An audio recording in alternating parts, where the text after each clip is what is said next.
हाल ही में मध्य प्रदेश के मुख्यमंत्री शिवराज सिंह चौहान ने अपने बयान में कहा कि कॉन्ट्रैक्ट फार्मिंग से किसान लाभ कमा रहा है। आज किसी में हिम्मत नहीं है कि बाहर से आकर किसानों के खेत पर कब्जा कर ले।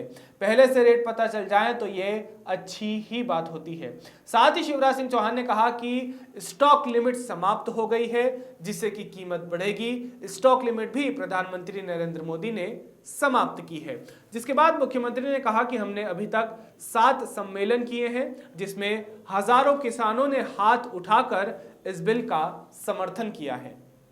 अब वो विरोध तो इसलिए कर रहे हैं कि उनके नेता को यही पता नहीं कि आलू उगता है कि मशीन से निकलता है, तो वो जैसा कह देते हैं वैसा विरोध यहाँ करने लगते हैं। सही बात यह है कि तीनों कृषि कानून ये किसानों के हित में है। प्रधानमंत्री श्रीमान नरेंद्र मोदी जी बहुत दूरदर्शी नेता हैं। उनने किसानों के कल्याण के लिए अल्पकालीन योजना भी बनाई, जैसे प्रधानमंत्री किसान सम्मान निधि योजना तत्काल किसान को मिले, प्रधानमंत्री फसल बीमा योजना, एक नहीं ऐसी अनेकों योजनाएं। लेकिन उन्होंने दीर्घकालीन नीतियां भी बनाई है। और ये तीनों कानून, मैं नहीं कहता, ये कांग्रेस भी पहले कहती थी जब सत्ता में थी कि ये सुधार जरूरी है। कृषि कानूनों में एपीएमसी एक्ट में सुधार की बात वो करते थे।